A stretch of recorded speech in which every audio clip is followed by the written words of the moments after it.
Hello friends, स्वागत है हमारे चैनल पर।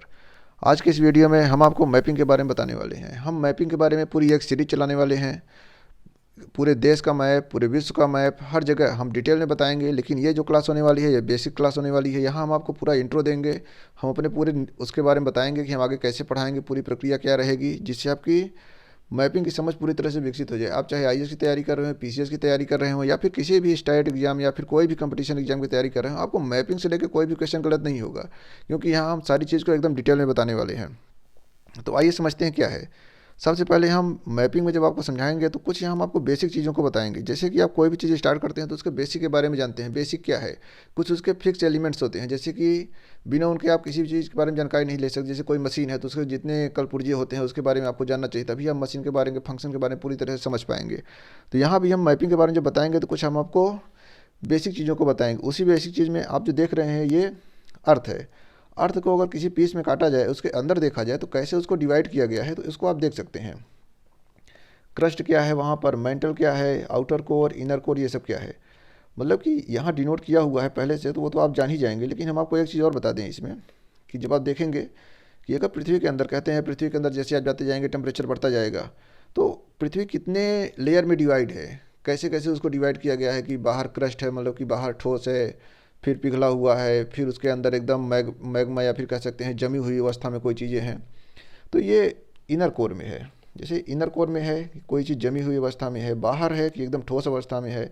मेंटल में क्या है, मेंटल और कोर, इसके बीच में क्या है, ये दोनों दुर्बल मंडल और स्थल मंडल कहा जाता है एक तरह कह लीजिए। तो जो स्थल मंडल है वो दुर्बल मंडल या फिर जो मेंटल है उसके ऊपर तैर रहा है, मतलब कि वो लिक्विड है, पूरी तरह से लिक्विड नहीं है, लेकिन बाहर जो है वो पूरी तरह से ठोस है। तो ये पृथ्वी के अर्थ के अंदर का स्ट्रक्चर आप देख रहे हैं। अगले उसमें दिखाते हैं हम, उसमें आपको कि ये अर्थ है। यहाँ आप देख सकते हैं कि अर्थ का रोटेशन कैसे होता है। जब हम आपको अभी ज्योग्राफी बताएंगे या फिर मैपिंग बताएंगे, तो जब हम बताएंगे कि इधर डेट लाइन चेंज हो रही है, इधर जाएंगे तो एक दिन बढ़ जाएगा, इधर आएंगे तो एक दिन घट जाएगा, या फिर एक तारीख कम हो जाएगी, एक तारीख ज़्यादा हो जाएगी।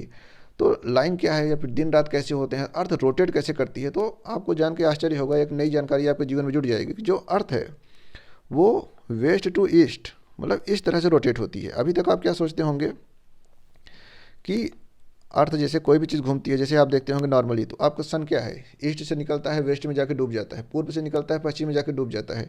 तो आपको लगता होगा कि ये धरती जो हमारी है वो स्थिर है, बाकी सन हमारे चारों तरफ घूम रहा है, जबकि इसका अपोजिट है। सन अपनी जगह पे फिक्स है, और हमारी जो धरती है वो चारों तरफ से उसको रोटेट कर रही है। जैसे कि आप एक, हम एग्जांपल आपको देते हैं, अभी आगे हम दिखाएंगे तो वहाँ और अच्छी तरीके से समझ जाएंगे। यहाँ देखिए, जैसे मान लीजिए कि ये सन है, जो हमारी अर्थ है वो ऐसे इसके चारों तरफ से रोटेट कर रही है। और रोटेशन क्या है, वेस्ट टू ईस्ट, मतलब ये वेस्ट टू ईस्ट, पश्चिम से पूर्व की तरफ घूम रही है। जो आप देखते हैं बिल्कुल उसके उल्टा। तो एक जानकारी आप ऐड कर लीजिए, और कंपटीशन एग्जाम में बहुत बार ऐसा पूछा भी जाता है कि पृथ्वी कैसे घूमती है, तो वो पश्चिम से पूरब की तरफ घूमती है। यहाँ आप देख सकते हैं जो रोटेशन दिखाया गया है, ये इधर का एरिया वेस्ट होता है, इधर का एरिया ईस्ट होता है, और ये ऊपर नॉर्थ है और नीचे साउथ। जैसे आप मैप देखते होंगे तो ऊपर उत्तर रहता है। जो ये एरो आप देखते होंगे, कभी कभी ये एरो बनी रहती है, जैसे ही आप मैप खोलते होंगे तो यहाँ लिखा रहता है नॉर्थ एन और यहाँ एस। तो ये एक तरह से क्या है कि ऊपर जो डिनोट कर रहा है वो उत्तरी दिशा है, नीचे जो डिनोट कर रहा है वो दक्षिणी दिशा है।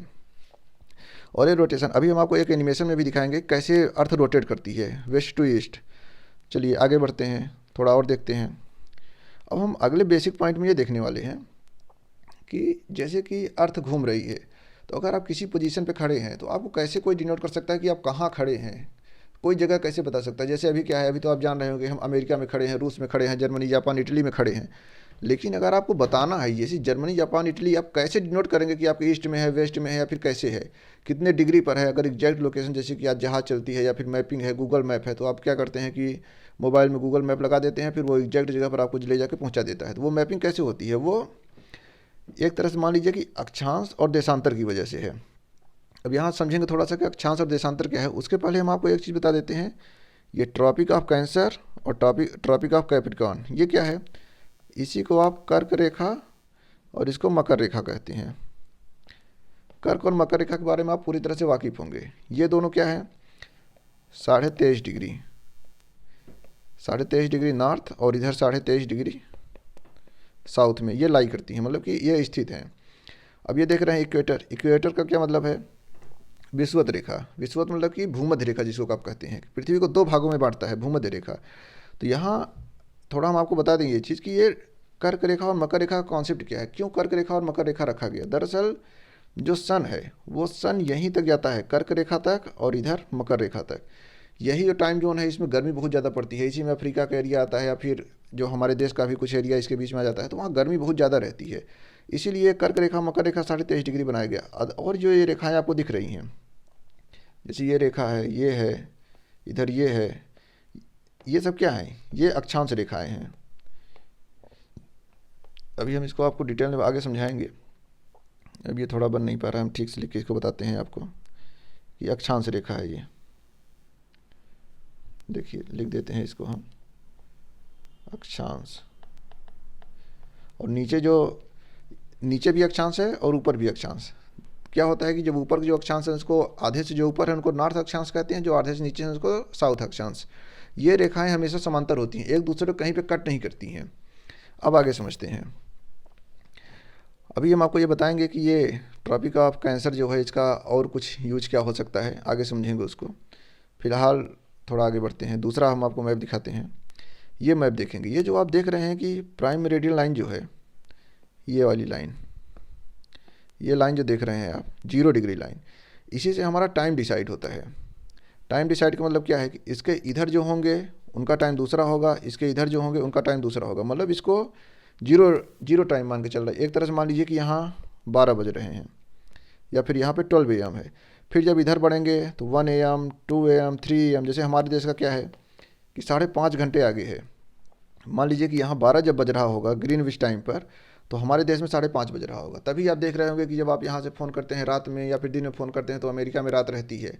वो सब ऐसा क्यों है कि टाइम तो वही फिक्स किया गया, लेकिन टाइम जोन बदल गया। टाइम जोन बदलने का क्या मतलब है कि उसी टाइम पर अगर ऐसा होता कि हर देश अपना टाइम फिक्स करता, तो जब जिसके यहाँ सूरज निकलता उस टाइम को 0 मान लेते। तो ऐसे में कुछ ख़राब हो जाता है, फिर बहुत डिसमैच हो जाता है। जैसे हम यात्रा करते हैं, तो जब हम यात्रा करें तो पूरा एक ही टाइम जोन रहेगी। यहाँ से चले तो 10 घंटे बाद जो टाइम बने उसी टाइम पे पहुँचे। पता चले कि हर देश में नया टाइम जोन शुरू हुआ, नया टाइम जोन, तो फिर यात्रा में बहुत दिक्कत होगी। जैसे हवाई जहाज़ उड़ती है, तो ये ग्रीनविच लाइन है। अभी हम आपको दूसरे मैप में दिखाएंगे तो वहाँ आप क्लियर एकदम समझेंगे।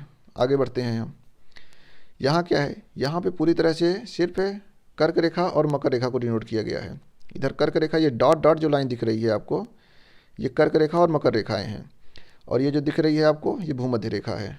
ये नॉर्थ पोल है और इधर नीचे साउथ पोल। आगे देखते हैं। अभी हम आपको कुछ मैप का बेसिक समझा रहे हैं कि जैसे कि आप इतनी चीज़ें जानते रहें कि अक्षांश क्या है, देशांतर क्या है। थोड़ा हम और आपको डिटेल भी बताएंगे तो वहाँ भी बता देंगे सही से। अभी देखिए क्या है, जब ज्योग्राफी पढ़ाएंगे तो वहाँ पे सारी चीज़ों को एकदम, अक्षांश को पूरे डिटेल में, देशांतर को पूरे डिटेल में, अर्थ रोटेट कैसे करती है, दिन रात कैसे होती हैं, ऋतुएं कैसे बदलती हैं, मौसम कैसे बदलते हैं, सारी चीज़ों को हम डिटेल में बताएंगे। लेकिन यहाँ सिर्फ एक ओवरव्यू दे रहे हैं, जिससे कि आप जब हम मैप बताएं तो मैप में आपको कोई भी प्रॉब्लम नहीं आए। अगले फिगर में देखते हैं। यहाँ आप देख रहे हैं कि वर्ल्ड मैप आपके सामने दिख रहा है। जो आप ग्लोब देखते हैं, ग्लोब धरती का एक तरह से प्रतिरूप है। असली धरती तो नहीं है, लेकिन उसका प्रतिरूप है, प्रोटोटाइप है। आप समझ सकते हैं कि उसी तरह से धरती है। अब यहाँ देखेंगे जो आपको ये दिख रहे हैं आपके सामने, जो ये देखिए, इधर साउथ अमेरिका है, ये इसको आप दक्षिण अमेरिका कह सकते हैं। ये उत्तरी अमेरिका है, ये पूरा पोर्शन दक्षिणी अमेरिका है। इसको हम लिख देते हैं उत्तरी America. North America, south America, ये अफ्रीका का क्षेत्र है।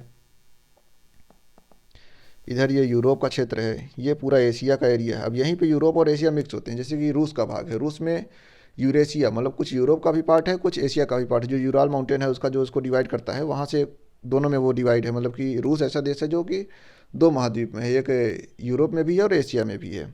यहाँ आप देख रहे हैं ये ऑस्ट्रेलिया है, चाइना का ये एरिया है। चाइना तो थोड़ा ऊपर से है, ये हमारे भारत का एरिया है। यहाँ आप देख सकते हैं पूरा। अभी ये क्या है कि फिजिकल मैप है, तो यहाँ पॉलिटिकल उतना साफ दिख नहीं रहा है। इसको थोड़ा हम मिटाते हैं और बताते हैं आपको फिर सही से। दरअसल दोस्तों क्या है कि हमारे देश और चाइना में डिस्प्यूट बहुत ज़्यादा चलता रहता है सीमा को लेके। तो ये वाली पूरी एरिया एशिया की है। अब ज़्यादा जूम करके दिखाएंगे फिर आप वहाँ समझेंगे कि कहाँ तक एशिया है। ये पूरा तिब्बत का पठार है, हिमालय पर्वत भी यहीं पर है। तो यहीं पे भारत और चाइना का बॉर्डर भी पड़ता है बीच में। ये इंडिया का भाग है इधर, ये देख रहे हैं आप, इंडिया का है, इंडियन ओशियन। ये नीचे इंडियन ओशियन जो ये महासागर है एक।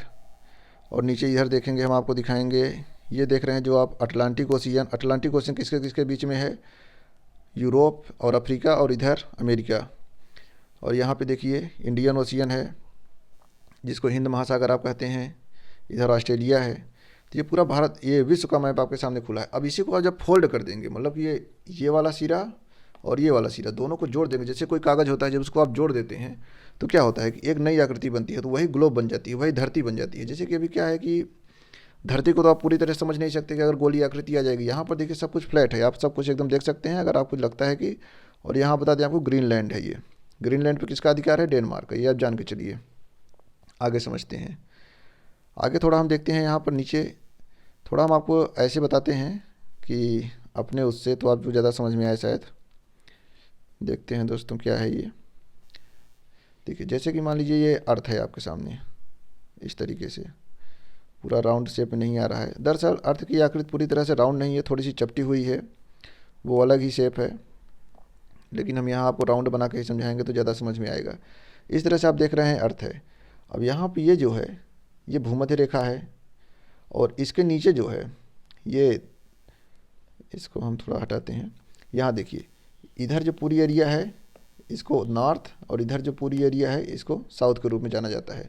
अक्षांश रेखाएं ऐसे समांतर रेखाएं हैं, इस तरह से ये अक्षांश रेखाएं हैं, पूरी तरह से अक्षांश रेखाएं समांतर रेखाएं हैं। और देखते हैं दूसरा गोला बनाते हैं, दूसरे गोले में अर्थ को समझाते हैं। यहाँ पर देखिए फिर से हम इसको डिवाइड करते हैं, बीच में भूमध्य रेखा। अब ये जो इधर से रेखाएं बनती हैं, एक तरह से मान लीजिए कि ऐसे रेखाएं बन रही हैं, ये देशांतर रेखाएं हैं। देशांतर रेखाएं क्या है? देशांतर रेखाएं एक जगह पे आके मिलती हैं, मतलब कि नॉर्थ पोल पे और साउथ पोल पे आके एक दूसरे को काटती हैं, एक तरह से मान लीजिए कि मिलती हैं। जैसे कि अभी हम बता रहे थे कि अक्षांश रेखाएं समांतर हैं, देशांतर रेखाएं समांतर नहीं है, एक दूसरे को कट करती हैं। और इन्हीं देशांतर रेखाओं में जो प्राइम मेरिडियन लाइन है, मतलब 0 डिग्री जो लाइन है, उससे टाइम लाइन फिक्स हुआ है। जो 180 डिग्री लाइन है उससे डेट फिक्स हुई है। तो आप थोड़ा याद करके रखिए, हम यहाँ लिख देते हैं कि जो 0 डिग्री देशांतर रेखा है,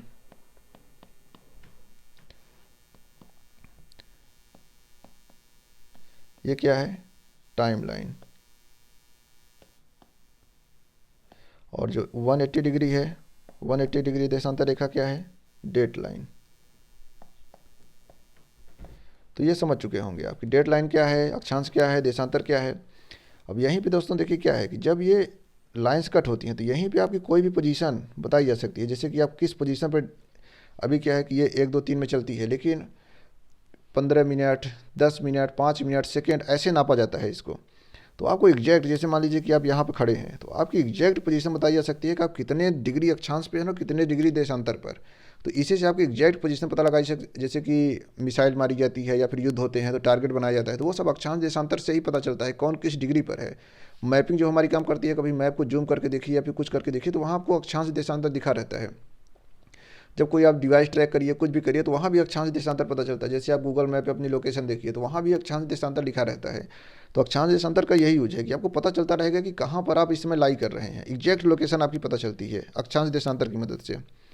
अभी हम आपको थोड़ा इसमें दिखाते हैं, ये वीडियो है, आप यहाँ से देख सकते हैं कि पृथ्वी कैसे रोटेट करती है। यहाँ पर देखिए, थोड़ा हम आपको वैसे ही बताएंगे कौन सा कॉन्टिनेंट कहाँ है। पहले आप देख लीजिए कैसे रोटेट कर रही है। यहाँ पर देखिए इस तरह से, थोड़ा इसको हम जूम, देखिए इस तरह से पृथ्वी रोटेट करती है, मतलब कि वेस्ट से ईस्ट जा रही है। ये मत सोचिए कि सूर्य हमारे पूरब से निकलता है तो पश्चिम में डूबता है, तो सूर्य चारों तरफ से घूम रहा है, हमारी पृथ्वी अपनी जगह पर है। नहीं, सूर्य भी अपने एक्सिस पर घूम रहा है, लेकिन पृथ्वी सूर्य की परिक्रमा कर रही है। और सूर्य जो है वो गैलेक्सी का परिक्रमा कर रहा है, तो वो अपने एक्सिस पर घूम रहा है, लेकिन पृथ्वी भी अपने एक्सिस पर घूम रही है, साथ साथ सूर्य की भी परिक्रमा कर रही है। देखिए इस तरह से वेस्ट से ईस्ट जा रही है, पश्चिम से पूरब की तरफ घूम रही है। ये आप देख सकते हैं। अब हम आपको आगे की वीडियो में दिखाते हैं कि किस तरह से कोई भी कॉन्टिनेंट कहाँ है। यहाँ पर आप देख सकते हैं। आगे की वीडियो में चलते हैं, इस वीडियो को आप देखिए। यहाँ पे देखिए आप, ये एशिया का एरिया है, भारत है, चाइना है। ऐसे जैसे पृथ्वी रोटेट कर रही है वैसे हम आपको दिखा रहे हैं। ऐसे ही दिन होते हैं, ऐसी ही रात होती है, इधर से ही दिन डूबते हैं, सुबह होती है, शाम होती है, इसी तरीके से। ये देखिए सऊदी अरब या फिर जो अरब का क्षेत्र है, इधर रसिया का एरिया है, ये पूरा यूरोप का एरिया है, जो आपको जर्मनी दिख रहा है, इधर पूरा यूरोप का एरिया है, यूरोप फ्रांस जो लिखा हुआ है पूरी तरह से। इसके बाद यहाँ नीचे देखेंगे, ये अटलांटिक महासागर नीचे आते हुए देखेंगे, दक्षिण अटलांटिक महासागर। इधर आप देखिए दक्षिण अमेरिका है, ये ऊपर चलते हुए देखेंगे कि ये नॉर्थ अमेरिका है। नॉर्थ अमेरिका में देखिए आप कनाडा है, यूएसए है, और इधर मैक्सिको है, बहुत सारे देश हैं। ये नॉर्थ पोल है, अलास्का का एरिया है। जैसे कि यहाँ पर थोड़ा हम पास करके आपको बता देते हैं, थोड़ा पीछे लेते हैं इसको। यहाँ पर देखिए, यहाँ थोड़ा हम आपको दिखाते हैं। जहाँ आप देख रहे हैं कि येलो वाला एरिया, और यहाँ पर देख रहे हैं कि बैगनी कह सकते हैं, जैसे पिंक कह सकते हैं, जहाँ पे टच हो रहे हैं, यहाँ यहीं से डेट लाइन गुजरती है। डेट लाइन को यहीं से अलग किया गया है। जो येलो वाला एरिया है वो रसिया है, और इधर जो एरिया है इस पर देखते हैं पेंसिल चलेगी कि नहीं चलेगी।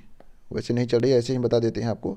अब देखिए जो अलास्का है, ये मतलब कि पिंक वाला एरिया है। यहाँ पे पिंक वाला एरिया पूरा अमेरिका का है, फिर ग्रीन कनाडा का है। लेकिन इधर देखिए किनारे किनारे से जाते हुए ऊपर आप देखेंगे तो वहाँ तक अमेरिका फैला हुआ है। ये पहले अलास्का वाला एरिया रसिया का था, रसिया ने अमेरिका के हाथों बेच दिया इसको। आगे देखते हैं, पूरा ये प्रशांत महासागर है, जो हमारे दुनिया का या फिर विश्व का सबसे बड़ा महासागर है। प्रशांत महासागर आप जानते होंगे। देखिए इस तरह से आप नीचे देखेंगे ऑस्ट्रेलिया, ये ग्रीन कलर में दिख रहा है या फिर लाइट ग्रीन कलर है। फिर से हम यहाँ पहुँच चुके हैं एशिया महाद्वीप में।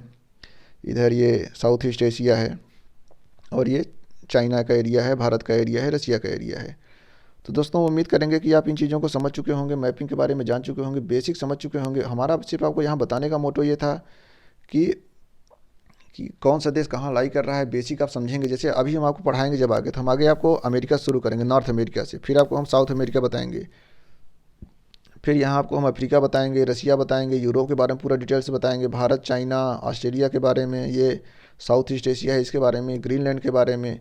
ये जितनी आपको खाड़ियाँ दिख रही हैं, नहर दिख रही हैं, जैसे पनामा नहर हो गई, या फिर जितनी भी नहर हो गई, महासागर जितने भी हो गए, नदियाँ हो गई, पास हो गए, सारी चीज़ों को हम डिटेल में बताने वाले हैं कि कितने, जैसे रॉकी पर्वत है, एंडीज पर्वत है, भारत में हिमालय पर्वत है, रसिया में यूराल पर्वत है, सबके बारे में पूरा डिटेल में बताएंगे। एग्जाम में आपको कोई भी क्वेश्चन यहाँ से छूट के नहीं जाएगा। तो आप हमारे इस चैनल पर बने रहिए। जैसे हम वीडियो अपलोड करें नोटिफिकेशन बटन आप दबा के रखिए। उम्मीद करेंगे कि यहाँ बेसिक समझ चुके हैं। अगर आपको लगता है कि अभी बेसिक में कुछ दिक्कत है, हमें कमेंट सेक्शन में जरूर बताएं, हम आपको वहाँ बेसिक को और भी ज़्यादा डिटेल कर देंगे। तो दोस्तों अगर आपको ये वीडियो अच्छा लगा हो तो इसको लाइक करें, हमारे चैनल को सब्सक्राइब करें, और जाते जाते घंटी की बटन बेल आइकन को जरूर प्रेस करें, जिससे हम नए नए अपडेट्स अपलोड करते रहें और आपके पास नोटिफिकेशन तुरंत पहुँचता रहे। तो इस वीडियो पर यहीं पर ख़त्म करते हैं। धन्यवाद। जय हिंद।